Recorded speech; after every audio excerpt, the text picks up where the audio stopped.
Okay, last test review of the semester. Do you recognize some old friends or maybe some old foes on this slide? Yep, I've included the Hindu and Buddhist art matching and review questions on this test, as well as the new Unit 7 matching and review questions. They're all up on Moodle for unlimited attempts. I've also included Asian art questions from your Unit 4 test, that is Hindu and Buddhist questions. So, why am I putting sticks and lumps of coal in your Christmas stocking? Well, when we put this unit together, we faced a choice, really a dilemma. We could use religion as a unit organizing theme, as we had in the past, or we could teach all the Asian works together. Our compromise was to teach Hindu, Buddhist, and Muslim works together so that you could relate this art to the religious beliefs and practices, as well as to the national cultures that produced them. But this left us with a rump of Asian works that became this unit. As I went through the Chinese, Korean, and Japanese art in my podcast, I tried to fit Buddhist art back into your mental timeline. And now Buddhist as well as Hindu art is back on the test as well. The good news, however, is that there will be no Buddhist or Hindu art questions on your semester final. We're also going to open the Unit 4 test for your review. The semester final will not have matching questions, but it will have 150 questions from previous unit tests, including Islamic art questions from Unit 4. All of these unit tests will be open for your review, so you should do great if you review the test. I also recommend running through the matching quizzes one more time, just to make sure you have your work straight in your book. You will want to review these some more as we get closer to the AP exam. Think of them as your flashcards. You will not have an essay question on your Unit 7 test, but there will be a 30-minute Asian art question on your semester final. The question will ask you to analyze certain aspects of the Fan Quan landscape painting shown here. It will also ask you to compare it with one of the following works, and you'll need to choose. There's one, and there's one, and finally, this is your final choice. Remember, you will only compare the Fan Quan landscape with one of these additional works. Think about what they all have in common. This one, by the way, is the most famous Japanese work in the West, or certainly one of the most famous, and it's a College Board favorite. So there will be a number of questions about this work on your Unit 7 test. You will not be able to use notes on the test, by the way, the essay test, and the essay will be handwritten, computers closed. Alas, it's time to take off the training wheels. Okay, are the Chinese dynasties all dancing around in your head? Here's a cheat sheet to help you establish a timeline and keep the required work straight. Do not panic about this, okay? Just do your best with this confusing history. I don't know if it helps you to insert Asian history into a mental timeline with history from other regions. It helps me, but I'm a history geek. So I like to think about the Han Dynasty as being about the same time as the Roman Republican Empire, straddling both sides of the BCE-CE line.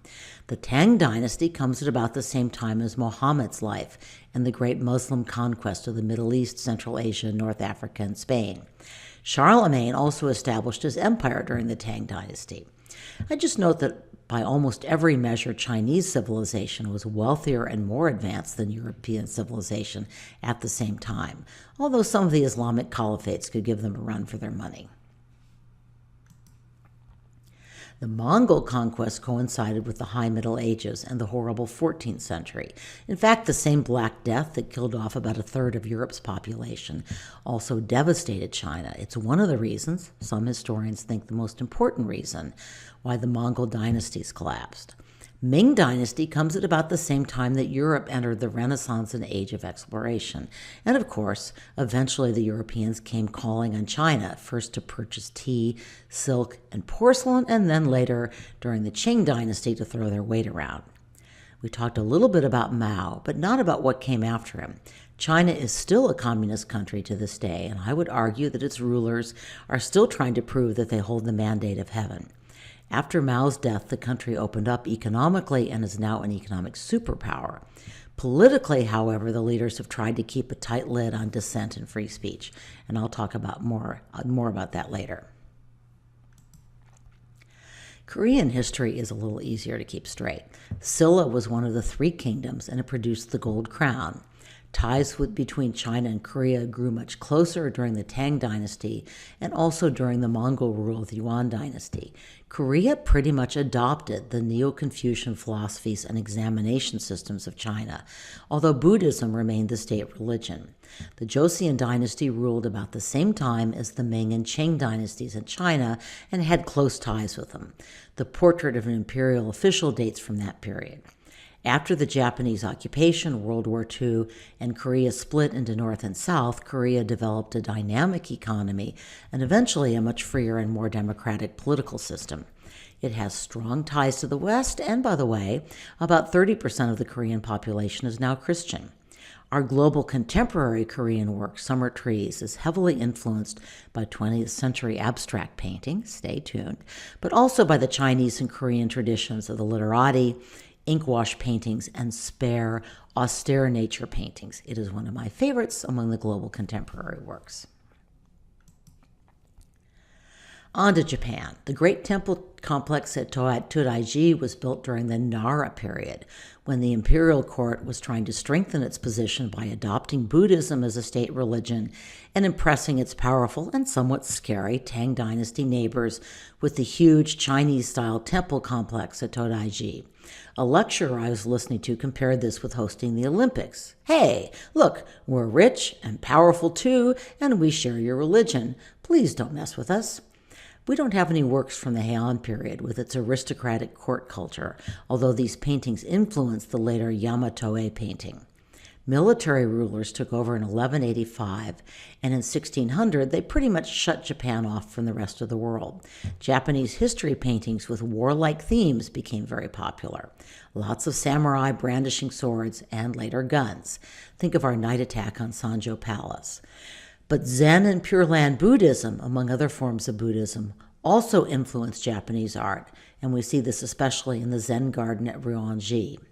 Yamato-e painting took a turn toward middle-class taste during the Edo period, with lots of stylized nature themes that also reflected the Zen Buddhist influence. In the early 19th century, woodblock prints provided relatively inexpensive art for the middle classes and made a huge impression on European and American artists. In the 20th century, Japan brought us World War II and the Pacific, Sony transistors, Toyota and Honda cars, Nintendo, and anime. Our global contemporary work, Pure Land, mixes Zen Buddhism with computer game-style elves. You've probably guessed it's not one of my favorites. Ooh, the history of 3 major countries in what, less than 5 minutes? The ghost of history teachers past may haunt me this Christmas, and frankly, I deserve it. Anyway, on to our works. I warned that this work would appear on the test, which is a little mean since I didn't have time to discuss it. But I'm worried about all the global contemporary works that we'll be throwing at you in the spring, so I thought it made sense to introduce this one, especially since it pairs so appropriately with Chairman Mao. I just gave you a little crash course in recent Chinese history. The Cultural Revolution of 1966 to 1976 was Mao's attempt to maintain revolutionary fervor after his Great Leap Forward had turned to be more like a great leap into a deep pit. If you want to learn more, and I really hope you do, I have a very good video of this up on Moodle. When Mao died, the leadership abandoned his economic and political radicalism. The message basically was enjoy your newfound wealth and keep your mouth shut. Chinese students in particular did not want to shut up. They started asking for more political freedom. To their credit, they wanted more from life than blue jeans and rock music. But the story did not have a happy ending. The student uprising protests were put down brutally by the military, and political oppression continued. Today, China leads the world in efforts to control the internet and to clog the information highway. I wish them abject failure, and I'm counting on your generation's computer wizards to keep the lanes of the information highway open. So this work, what is called an installation, was shown in China in 1988, just before the massacre. The authorities soon cracked down on what to their minds was subversive work, and the artist fled to the United States, where he worked for 18 years. He now once again resides in Beijing. Like many of the works we've seen, this is a tribute to an older cultural tradition. Zhu Bing painstakingly carved all of these wooden blocks and printed up reams and reams of pages in his book from the sky. This kind of woodblock printing was an ancient Chinese technology, although we've seen that it was later used by the Japanese to produce prints for the mass market. What made this a subversive work instead of a tribute to the ancient Chinese arts of printing and calligraphy? The answer is that these meticulously carved and printed characters, some 4,000 of them, are complete nonsense words. The communist officials thought they must be some sort of dangerous secret code, but in fact, they are just reams and reams of meaningless characters. Chinese audiences can't read them any better than we can, although at first they expect to, which makes their experience of this work rather different from that of non-Chinese Westerners. So what's the artist's point? Well, the original title was Mirror to Analyze the World, the Century's Final Volume, which suggests it was a commentary on our age. But the artist later changed the name to Yan Shu. In Chinese, this means divine writing, and originally referred to certain kinds of religious texts, but is now used to mean gibberish. The work is likewise a commentary on mass production and commercialism, which clearly influenced it. And of course, the artist is attacking government propaganda from Mao's little bread book on. And finally, this may be a commentary on the meaninglessness of language, or on our inability to communicate, or on the meaninglessness of life in our technological age. As you probably guessed from all of these possible meanings, the artist has not provided a definitive explanation of his own work. He wants us to figure it out for ourselves. We'll see a lot of that when we get to the 20th century and 21st century works. And we will come back to this work in the spring when we look at global contemporary works and especially at political protest art. But I really felt that A Book from the Sky fit into this unit as well as an answer to Mao and as a shout out to older Chinese artistic and cultural traditions that we've been learning. I've actually given you everything you need to answer the test questions, but if you'd like to know more, would feel more comfortable knowing more, the Khan Academy video about this work is up on Moodle. It's only 5 minutes long. I talked about this in my podcast, and this slide gives you a big hint. Here are some general multiple choice questions. The question about the Yamato A technique is probably the hardest, but all of the answers except the wrong one, in other words, the except answer, were on my list. So check your workbooks. Some of the slides in this test review podcast come from the Unit 4 test review. There's a good reason for that. You all recognize this image, right? So where is it located? What religious tradition is it associated with? What ruler commissioned the work? What spiritual activity largely took place at this site? In other words, how did the worshipers perform their act of worship? What other works that you've studied involve a similar ritual? What was the primary function of the building? By the way, you want to know the precise vocabulary terms to answer these last questions. I think you know them. What other Buddhist work did this influence? Hint, it has multiples of this kind of structure, but only in its upper or more heavenly layers. Remember that the College Board will sometimes ask you to attribute a work that you haven't seen to an artist whom you've studied. This one should not be tough, especially when you see that Mount Fuji appears in all of them. And yes, one of these images is the image on the test. So, who's the artist? That's why we're making you learn all those names on the matching test, right? What was the purpose of making these works? Remember that they're prints, and remember how Japanese society was changing in this period. Who was buying art? What advantage did prints offer over paintings? I talked about all of this in my Japan podcast. I also mentioned this, although I plan to talk about it more in the spring. What Western development did this artist borrow? A technique he'd seen in books about Italian Renaissance and Dutch Baroque paintings. Here is a very big hint. If you still don't recognize the technique, check out your textbook from pages 84 to 89. We will be talking about this a lot in January. What's new about this work and what's old? What event does this poster commemorate? What's striking and perhaps unusual about the faces on these terracotta soldiers? There are several image-based questions about this work. What was their function? That is the vases on the left. What were they made for? Remember that we know the answer to this quite precisely. What kind of images appear on the vases, and where might the artist have gotten the idea for these images? The two Tang Dynasty works on the right should give you a very big hint. What information did the inscription provide? This is an accept question, by the way. You need to know the inscription. I think the reason this was chosen, the David vases, is that we have so much information about these works. What material are they made from? And you need to know a little detail about how this work was made. Again, I talked about this material in my podcast, and it's discussed in your readings as well. But here's a slide I borrowed from another teacher that gives you some more information about porcelain. It does not talk about the difference between the underglazes that produce the blue designs and the overglazes that were used by the Ming Dynasty to create more colorful porcelains with enamel. I think I cut this out of my podcast when I shortened it. So, I'm sticking it back in here. The Chinese were not actually as mad for blue and white as the Iranians or the Dutch.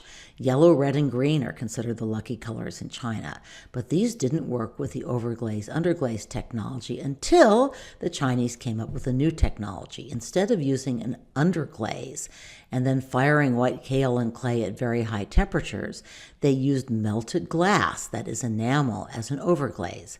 That's actually a technique rather similar to cloisonné. Remember cloisonné? It's used in the required work on the left. Where was this work found? Why did art historians originally think it had been intended only for burial?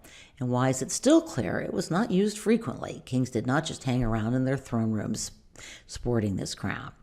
What do the various projections on the crown, the upright elements, probably represent? What Chinese philosophy primarily influenced this artist and this work? What is the relationship between people and nature in the philosophy and in the painting?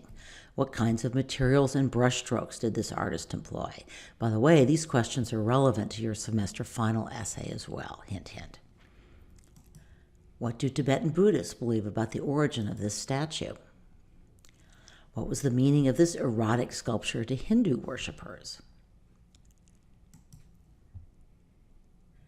How was the viewer meant to use this space? One hint, the viewer did not enter the garden.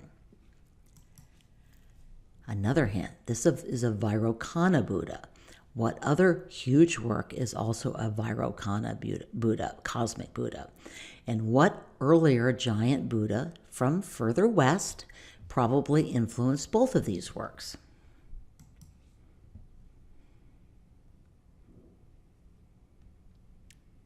Sorry, my iPad wasn't cooperating. These two images appear together in some of the questions. What political purpose did the temple on the bottom serve for the rulers who built it? What other Buddhist or Hindu work not shown here has similar ornately carved exterior? Here's the floor plan for the upper temple from the previous slide. Why does it have such a narrow interior? And I'll give you a hint. It's the same reason why the Temple of Amun-Re narrows to smaller and darker passages. What do these works have in common? So good luck on this test and on the semester final. Just think of how much you've learned and how much you've accomplished since August. I am impressed.